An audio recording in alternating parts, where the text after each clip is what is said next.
아멘. 할렐루야. 예, 저도 목사지만 신앙이 머물러 있지는 않고요. 업앤다운도 있습니다. 그리고 또 전체적으로 보면은 이제 성장한다고 볼 수가 있겠죠. 그런데 언제 신앙이 성장할까 이렇게 보니까요. 여러 가지 이제 이유는 있겠지만 제가 하나님을 더 깊이 알아갈수록 지식적인 암만이 아니라 하나님을 체험할수록 신앙이 성장하는 것을 제가 깨닫게 됩니다. 뒤집어 말하면 하나님을 우리가 알지 못하면 우리 신앙 생활이 시작이 될 수가 없고, 하나님을 알지 못하면 우리 신앙이 자랄 수가 없습니다. 그래서 하나님을 아는 만큼 신앙은 성장한다. 여러분 믿습니까? 하나님을 아는 만큼 신앙은 성장해요.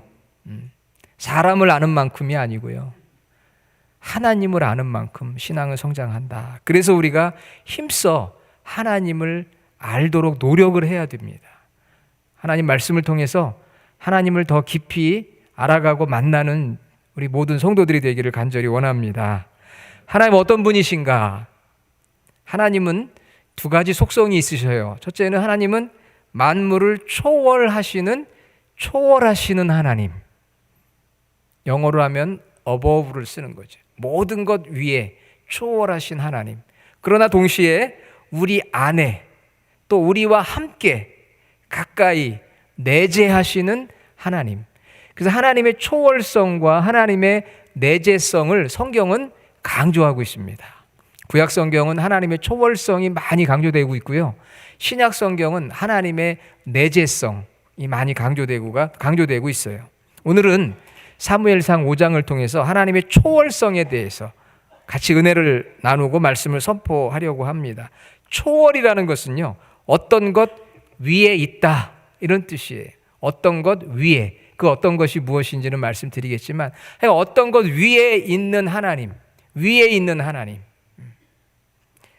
하나님 우리 위에 계시는데요, 초월적인 하나님이라는 말씀은 우리와 무한한 간격이 있으시다는 거예요. 하나님은 우리와 무한한 차이가 있으시다. 왜 차이가 있고 간격이 있을까요? 하나님은 창조자이시고 우리는 그분의 만드신 피조물이기 때문에 하나님과 우리 사이는 무한한 간격이 있어요. 그래서 하나님 우리를 초월하시는 초월자 하나님이십니다. 지난주 우리 사무엘상 4장 말씀 혹시 기억하시나요? 4장에서 이스라엘 백성들이 하나님에 대한 온전한 믿음이 없이 무엇을 가지고 전쟁에 나갔다고 했죠? 언약궤, 또 법궤 가지고 나갔습니다. 그런데 그 전쟁에서 패했어요. 왜냐하면은 잘못된 믿음을 가지고 있었기 때문에. 하나님 온전히 신뢰하는 믿음, 하나님과 온전한 관계를 갖는 관계성 없이 언약궤만 가지고 나가면 이길 수 있다, 이런 착각, 잘못된 믿음, 교회만 나가면 구원받는다, 아닙니다. 예배당에 와서 앉아있다고 해서 구원받는 게 아니고요, 온전한 믿음이 있고 하나님과의 관계가 회복되어야 구원받는 줄 믿습니다. 그래서 언약궤만 가지고 나가면 당연히 승리할 것 같다는 굉장히 미신적인 신앙을 가지고 나갔는데 그 전쟁에서 패했어요. 패함으로 인해서 어떤 결과가 있었습니까? 여러분 기억하시나요? 34,000명의 군사가 죽었고요. 그리고 그 다음에는 언약궤가 뺏겼고, 그리고 그 다음에는 제사장 홈니와 비느하스가 죽었고, 그 제사장의 가정이 하나님의 심판을 받았습니다. 그로 인해서 이스라엘은 이제 영적인 암흑기에 들어간 거예요. 여러분 성경 사무엘상 4장 22절 마지막 절 한번 보세요. 우리가 지금 읽었지만 5장 1절부터 읽었는데 4장 22절에 보니까 하나님의 궤를 빼앗겼으므로 영광이 이스라엘에서 떠났다. 하나님의 영광이 떠났어요.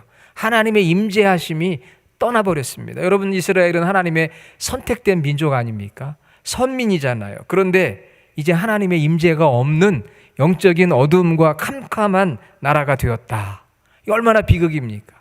우리가 오늘 하나님 앞에 예배하는데 여기 하나님이 임재하지 않으시고 이 예배를 받으시지 않는다면 이거 비극 중에 비극 아니에요? 완전 넌센스 코미디 아닙니까? 우리가 오늘 여기서 예배하는데 이 예배를 하나님이 받으시지 않는다. 그러면 우리 헛수고하는 거잖아요. 아침부터 일찍 나와서 찬양하고 기도하고 예배하고 이거 다 헛수고잖아요. 그렇죠? 얼마나 비극 중에 비극입니까? 믿음 없이 예배하면 헛수고예요. 믿음 없이 예배하면 비극인 것이죠. 그런데 하나님께서 이방 나라 블레셋에서 홀로, 이게 중요합니다. 하나님께서 홀로 당신의 무한한 능력을 행하셨어요. 그래서 블레셋을 패배시키고 심판하셨어요. 이스라엘 백성들은 패했는데 하나님은 사람과 만물 위에서 하나님의 실체를 드러내시고 영광을 받으셨다는 것입니다. 그래서 오늘 우리가 읽었던 말씀 5장 7절에 이런 말씀이 나와요. 아스돗 사람들이 이를 보고 이르되 이스라엘 신의 궤를 우리와 함께 있지 못하게 할지라. 그의 손이, 하나님의 손, 보이지 않지만 하나님의 손이 우리와 우리의 신 다곤을 친다. 블레셋 사람들이 그런 고백을 한 거예요. 이스라엘의 하나님이 우리의 신도 치고 우리도 쳤다. 우리는 졌다. 그분이 승리했다. 이런 고백인 거예요. 자, 그래서 우리 하나님은 한계를 초월하시는 분입니다. 첫 번째 들어가기 전에 제가 말씀드리면, 여러분, 우리 사람들은 다 한계를 가지고 있어요. 영어로 하면 limitation, 한계가 다 있잖아요. 그렇죠? 그래서 한계 상황이라는 말이 있습니다. 여러분, 한계 상황 들어보셨을 거예요. 이 말이 그렇게 유명한 말은 아닌데도 사실은 그 독일의 칼 야스퍼스라고 하는 철학자가 이 용어를 처음 사용했다고 합니다. 실존 철학자의 칼 야스퍼스. 한계 상황.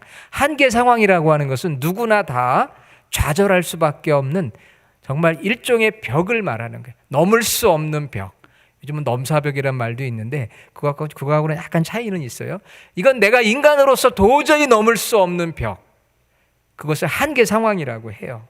어떤 게 있을까요? 죽음이라는 거 우리가 넘어설 수가 없어요.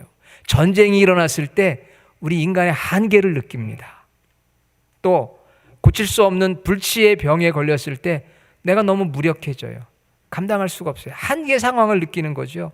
극심한 고통, 어떤 이유로든지 내가 겪는 극심한 고통 앞에서 나는 아무것도 할 수 없구나. 나의 한계야. 이런 한계 상황을 고백합니다. 그리고 절망해요. 그런데 그런 한계 상황을 초월해 계시는 분이 바로 하나님이십니다. 그래서 그 하나님은 죽음을 생명으로 바꾸시고 또 전쟁을 평화로 바꾸시기도 하시고 질병 대신 치유를 허락하시기도 하시고 절망 속에서 기쁨을, 이 한계 상황을 반전시키시는 분은 초월하시는 하나님입니다. 이런 한계 상황을 초월하시는 하나님. 우리는 한계 상황 속에 살아갈 수밖에 없는 피조물이고 연약한 인간이지만 그것을 초월하시는 하나님, 한계 상황을 초월하시는 초월의 하나님이신 거죠. 그래서 우리가 한계 상황에 처했을 때 우리는 초월의 하나님을 갈망하게 돼요. 그리고 하나님을 만나게 됩니다. 질병 가운데서 하나님 만나지 않습니까? 죽음 앞두고 고통 가운데서 하나님을 갈망하고 만납니다. 피조물의 한계성이 창조주 하나님을 만나게 하는 통로가 되기 때문에 혹시 여러분 내가 지금 넘을 수 없는 벽 앞에서 절망하고 있다면 내가 극복할 수 없는 한계 상황이야 라고 여러분들이 생각한다면 그 한계 상황 자체가 복이 될 수가 있는 것은 그 한계 상황을 초월해 계신 하나님을 내가 갈망하고 만날 수 있는 기회가 되기 때문에 우리는 그리스도인들은 낭망해서는 안 됩니다. 자, 그러면 하나님은 오늘 사무엘상 5장을 통해서 지역의 한계를 초월하시는 분이에요. 1번 지역, 지역의 한계를 초월하십니다. 사람은 누구나 이 공간의 한계 속에 있어요. 제가 지금 오늘 여기서 예배하고 설교하고 있는데 제가 동시에 다른 곳에 있을 수가 없습니다. 공간의 지배, 한계를 가지고 있어요. 그런데 우리 하나님은 지역과 공간과 민족과 국가를 초월해 계시는 분이에요. 그래서 우리가 미국에서 한국을 위해, 한국의 가족들을 위해 기도할 때 나는 갈 수 없지만 하나님께서 거기서 역사하는 것이거든요. 한번 따라해 봅시다. 여기서 기도할 때 거기서 역사한다. 그래서 우리가 기도하는 거예요. 왜? 지역의 한계를 초월하시는 하나님을 우리가 믿기 때문에. 하나님은 이스라엘만의 하나님이 아니셨어요. 이방 나라 블레셋까지도 주관하시고 다스리시고 또 심판하시는 하나님이셨습니다. 지역의 한계를 초월하시는 하나님. 그것이 바로 성경이 일관되게 주장하는 내용이에요. 여러분, 블레셋 사람들이 이스라엘과의 전쟁에서 승리했습니다. 하나님의 언약궤를 뺏었어요. 그리고 자기 지역으로 그 언약궤를 가지고 갔습니다. 이 블레셋 사람들은 다곤이라는 신을 섬겼는데 풍요의 신이고 민족 신이에요. 그 다곤의 신전에다가 하나님의 언약궤를 갖다 놓았어요. 그 다음 날 와보니까 어떤 일이 벌어졌느냐? 다곤 신이 여호와의 궤 앞에 엎드려져 있는 모습, 참 신기하고 기이한 일을 겪었습니다. 다시 세워놨더니 또 넘어졌어요. 여러분 사진에 나와 있습니다. 저 사진은 뭐 특별한 사진은 아니고요. 여러분 인터넷 보면 나와 있는 사진이긴 한데 거기 여러분 보면 중간에 법궤, 하나님의 언약궤가 있어요. 그리고 앞에 다곤신, 위에는 사람, 아래는 물고기처럼 돼 있는 이런 그 풍요의 신, 우상, 형상을 믿습니다. 우리 하나님의 형상이 없으셔요.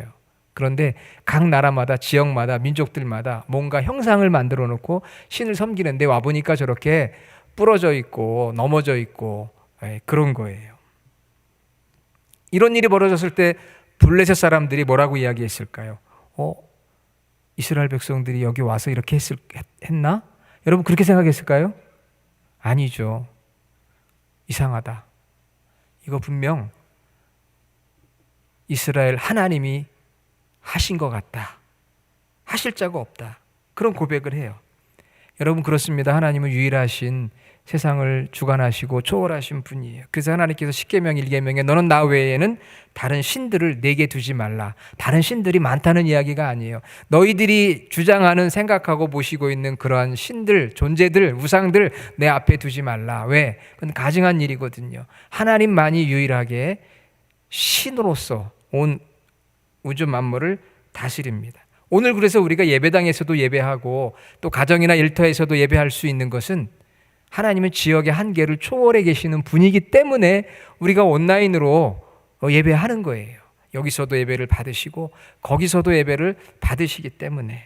그래서 하나님은 지역의 한계를 초월하시는 분이다. 거기 성경 구절이 여러 구절 나와 있는데 혹시 여러분들이 참고하시면 찾아보셔서 읽어보시면 좋겠고요. 두 번째는 하나님은 사람의 지혜의 한계를 초월하시는 분이에요. 지혜, 사람의 지혜의 한계를 초월하신다. 우리 사람들이 얼마나 지혜롭습니까?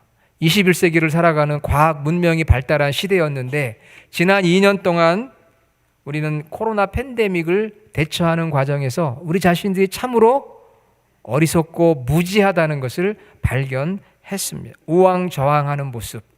우리 미국도 마찬가지였죠. 이 블레셋은 5개 도시 국가가 연합된 국가였어요.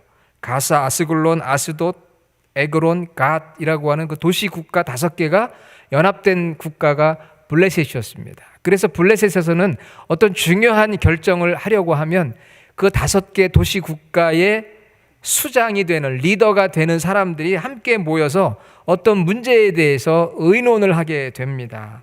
다 모였어요. 오늘 말씀 8절에 사람을 보내어 블레셋 사람들의 모든 방백 5명의 지도자들이 모였습니다. 왜 모였나요? 다곤 신전에 하나님의 법궤가 들어왔는데 우리 다곤 신이 쓰러지고 깨지고 넘어졌는데 다시 해보니까 여전하더라. 이거 어떻게 해결해야 되느냐 하고 5명의 지도자들이 회담을 한 거예요. 그래서 결론은 뭐라고 내렸느냐 하면은 우리 다곤 신전이 없는 도시로 이 여호와의 언약궤를 한번 옮겨보자. 여러분 그 의논 결과가 어떻습니까? 좋은 것 같아요? 안 좋은 것 같아요? 일단은 좋은 거예요. 왜냐하면은 이 여호와의 언약궤와 다곤 신이 함께 있으니까 이런 일이 벌어지니까 그러면 다곤신이 없는 데다가 언약궤를 보관하면 되지 않겠느냐, 이렇게 생각을 한 거예요. 그들 수준에서는, 그들의 생각에서는 그게 최고의 지혜인 거죠. 그러면 하나님의 진노가 풀리겠지. 굉장히 합리적인 생각이었습니다. 그러나 이게 바로 사람들의 한계였던 거예요. 진짜 지혜가 있었다면은 그 여호와의 언약궤를 어떻게 해야 됩니까? 다시 이스라엘로 리턴해야 돼요. 리턴하지 않고서는 해결할 수 있는 방법이 없어요. 결국 나중에는 리턴하게 돼요. 다음 장 6장에 이제 제가 말씀을 드립니다. 그러나 그때까지는 몰랐어요. 옮기면 될 줄 알았어요. 그러나 나중에 알게 됩니다. 사람의 지혜는 그래요. 그때는 최고의 지혜인 것 같지만 그렇지 않습니다. 부분적으로 조금씩 바꾸어 보면, 우리 삶을 조금씩 부분적으로 바꾸어 보면 우리 삶이 나아질 거라고 생각하지만 그렇지 않습니다. 죄인인 우리가 하나님께로 완전히 돌아가서 유턴, 회개하고 예수 그리스도를 믿지 아니하면 우리 삶이 새로운 삶이 될 수가 없어요. 그래서 하나님의 지혜는 사람의 지혜를 초월하는 거예요. 이사야 55장 8절로 9절에 이는 내 생각이 너희의 생각과 다르며 내 길은 너희의 길과 다름이니라. 여호와의 말씀이니라. 이는 하늘이 땅보다 높음 같이 내 길은 너희의 길보다 높으며 내 생각은 너희의 생각보다 높음이니라. 이 높다는 거예요. 하나님의 지혜가 우리의 지혜보다 훨씬 무한한 간격이 있는 거죠. 세상에 가장 지혜로운 사람이라고 해도요, 장래일을 알지 못합니다. 전도서 8장 7절 사람이 장래일을 알지 못하나니 장래일을 가르칠 자가 누구랴. 여러분, 앞날의 일을 알 수 있나요? 물론 어느 정도는 알 수 있지만 장래일을 우리는 다 알지 못합니다. 그래서 우리가 그런 복음송 부르잖아요. 내일 일은 난 몰라요. 하루하루 살아요. 여러분 이 찬양 아시죠? 내일 일 난 모르거든요. 사람이 아무리 지혜로워도요, 내일 일을 알 수가 없어요. 세상의 지혜자라고 해도 자기의 죽음을 주장할 수가 없습니다. 전도서 8장 8절 죽는 날을 주장할 사람이 없다. 내가 아무리 지혜로워도 내가 언제 죽을지 내 삶을 내가 내 마음대로 할 수가 없습니다. 아무리 지혜로운 사람이라 할지라도. 그래서 결국은 우리의 지혜를, 사람의 지혜를 초월해 계시는 하나님의 지혜를 우리가 구하고 믿음으로 받아들일 수밖에 없는 것입니다. 20세기 복음주의의 대표적인 목사님이 계셔요. 토저 목사님. 그분이 참 많은 책을 쓰셨는데 그분의 책을 읽어보면 굉장히 막 도전이 되고 마음이 막 뜨거워져요. 그런데 그분이 쓰신 God, 하나님이죠. 하나님이라는 책에 이런 내용이 나와 있습니다. 토저 목사님이 한 얘기인데 교회에는 세 부류의 사람들이 있다 그랬어요. 나는 어떤 사람인가 한번 생각해봐요. 교회 안에는 three kinds of people, 세 종류의 사람이 있대요. 첫째는 은혜를 받지 못한 사람이 있다. 거듭나지 못한 사람. 교회는 나오는데요, 아직 구원받지 못하고 거듭나지 못한, 하나님의 은혜를 받지 못한 사람이 있다. 두 번째는 헌신하지 않는 사람들이 있다 그랬어요. 예수님을 영접하긴 했지만 삶을 온전히 주님께 내어드리지 못하는 사람. 세 번째는 헌신하는 사람. 자, 헌신하는 사람은 어떤 사람이냐면요, 내 지혜가 아니고요, 내 생각이 아니고 하나님의 지혜에 내 자신을 맡긴 사람. 하나님의 지혜가 내 삶을 다스리는 것을 기뻐하는 사람. 그런 세 종류의 사람이 있다. 토저 목사님의 이야기예요. 하나님의 지혜에 내 생각을 맞추고 내 자신을 맡기며 헌신하는 삶을 살아가는 성도들. 여러분 어떤 성도들이 되기 원하십니까? 1번이요? 아니잖아요. 1번에 있는 분들이 있다면 정말 마음을 열고 예수님을 영접하고 하나님의 은혜에 응답하시기 원하고요. 두 번째, 헌신하지 않는 사람들. 정말 예수님을 주님으로 모시면 주님 앞에 온전히 우리의 삶을 더 드려야 합니다. 세 번째, 헌신하는 사람. 내 생각대로 하니까 내 생각에는 내 생각이 아니고요, 하나님의 지혜, 하나님의 생각을 초월하시는 하나님의 생각과 지혜를 구하는 거죠. 야고보서 1장 5절에 누구든지 지혜가 부족하거든 모든 사람에게 후히 주시고 꾸짖지 아니하시는 하나님께 구하라. 그리하면 주시리라 그랬어요.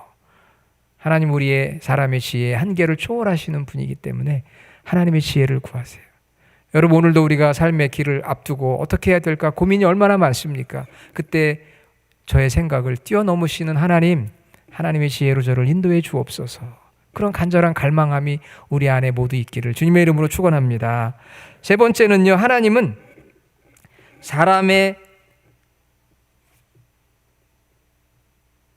공간이 좀 작네요. 하나님은 패배를 초월하신 진정한 승리자이십니다. 패배를 초월하신. 여러분 이스라엘 백성들이 블레셋과의 전쟁에서 패배했어요.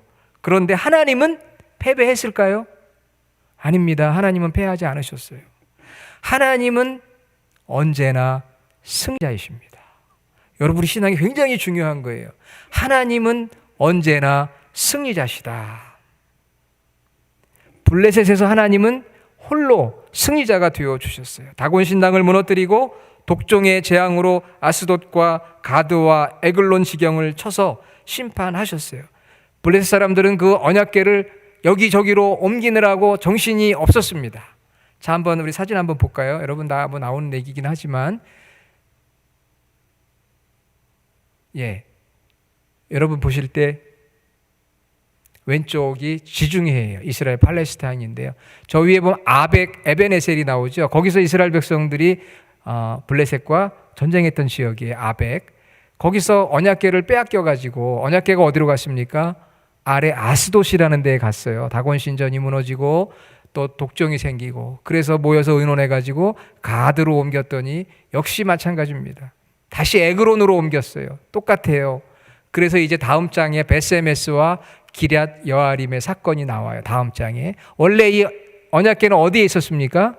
오른쪽 맨 위에 실로라고 하는 지역에 언약궤가 있었어요. 그런데 블레셋과의 전쟁이 나니까 홈리와 비느하스가 원래는 비전투 요원이라고 했잖아요. 그런데 방백들의 잘못된 믿음으로 언약궤만 가지고 오면 이길 수 있다 착각을 해가지고 두 제사장이 언약궤를 메고 저 실로에서 아벡까지 정말 열심히 옮겼는데 거기서 패하고 말았어요. 이렇게 하나님의 언약궤가 지금 이동하고 있는 상황입니다. 여러분 때로 우리 교인들이 목회자들이 실수할 수 있어요. 실패할 수 있고 패할 수 있습니다. 교회예요. 여러분 다 겪어보셨잖아요. 교회 안에 항상 사랑이 충만하던가요? 아닙니다. 미움도 있고 갈등도 있고 대립도 있고 분열도 있어요. 그러나 분명한 한 가지 진실은 하나님은 패배자가 아니시고 승리자시다. 우리는 패할 수 있어요. 우리 성도들은 실수할 거 실패할 수 있습니다. 그러나 하나님은 언제나 승리자시다. 이 진리가 너무 중요해요. 하나님은 언제나 어디서나 그리고 앞으로도 영원한 승리자이시다. 눈에 보이는 잠깐의 실패, 실수, 패배 우리에게 있을 수 있어요. 그리고 그런 고통으로 인해서 우리가 믿음이 흔들릴 때가 있고 좌절할 때가 있고 한계 상황에 빠질 때가 있지만 그러나 오늘 사무엘상 4장을 통해서 하나님은 언제나 승리자시구나. 이 믿음을 가져야 합니다. 초월하신 하나님은 하나님의 주권과 섭리로 인도하시고 스스로 당신이 승리자이심을 우리에게 보여주셔요. 궁극적인 승리는 하나님의 것입니다. 우리가 사는 세상을 보면은요, 어제의 패자가 오늘의 승자가 되기도 하고요. 요즘 한국의 대통령 선거 이제 얼마 안 남았다고 그러잖아요. 그렇죠? 지난번에는 이쪽 당에서 대통령이 되기도 하고 또 이번에는 이쪽 당에서 되기도 하고 서로 패배하기도 하고 승리하기도 하고 교대합니다. 그래요. 마찬가지예요. 이 세상에는 어제의 패자가 오늘의 승자가 되고 오늘의 승자는 또 내일의 패자가 됩니다. 운동 경기 전쟁. 제가 탁구를 잘 치지만 항상 이길까요? 아닙니다. 저도 질 때가 있고요. 이길 때도 있고 이겼다가 지기도 하고 지다가 이기기도 하고 그러는 거잖아요. 절대 승자는 없습니다. 절대 승자는 없어요. 절대 승자는 오직 하나님 한 분밖에 없어요. 그렇기 때문에 절대 승리자이신 하나님 우리가 믿는 믿음이 필요합니다. 나의 한계를, 내 실패, 내 패배의 한계를 초월하시는 절대 승리자 하나님. 그분이 나와 함께 한다고 하니까 얼마나 마음이 든든한지요. 여러분, 승리자를 믿고 따르는 신앙생활이 무엇인지 아십니까? 그것은 바로 예수 그리스도의 십자가를 붙드는 삶이에요. 왜? 예수 그리스도의 십자가는 죄와 사망의 권세를 이긴 승리의 상징이기 때문입니다. 골로새서 2장 15절, 통치자들과 권세들을 무력화하여 드러내어 구경거리로 삼으시고 십자가로 그들을 이기셨느니라. 할렐루야. 우리가 이 땅에서 실패할 수도 있고요, 패배할 수도 있고, 때로는 질병으로 고통당할 수도 있고요, 원치 않는 사고 사건들 많이 만납니다. 한계 상황을 느끼고 절망할 수가 있어요. 하지만 예수 그리스도의 십자가를 든든히 붙드는 자는 영원히 승리하는 자인 줄로 믿습니다. 다른 것으로 승리를 보장받을 수가 없어요. 내 육신의 이 몸으로 아니에요. 한계가 있어요. 젊을 때는 힘이 있었지만 나이 들면 힘 빠지게 되어 있고요, 여기저기 아프고 힘들게 되어 있습니다. 그런데 십자가를 붙들면 승리하게 돼요. 영원한 승리를 얻습니다. 우리에게 영원한 생명과 천국이 보장되어 있습니다. 그래서 십자가를 붙드는 삶이 궁극적인 승리자의 삶이에요. 하나님은 승리자시고 예수 그리스도의 십자가는 바로 승리의 상징입니다. 그런 주님을 붙들고 승리를 맛보며 살아가야 돼요. 여러분, 지난 한 주간 동안 많이 넘어졌습니까? 다치고 아프시고 힘들고 걱정하고 염려하고 두려워했습니까? 했어요. 밤에 잠을 이루지 못하고 식은땀을 흘리며 병중에 고통당한 분들도 있습니다. 우리 인생은 그렇습니다. 그러나 그 모든 것들을 초월하시는 영원한 승리자 되시는 하나님, 예수 그리스도의 십자가, 그것을 붙드는 자에게는 영원한 승리가 있어요. 그것을 우리가 소망할 때 우리 안에 절망 속에서, 한계 상황 속에서 기쁨이 찾아와요. 18세기 청교도, 미국 청교도 목사님 중에 조나단 에드워드 목사님이란 분이 있습니다.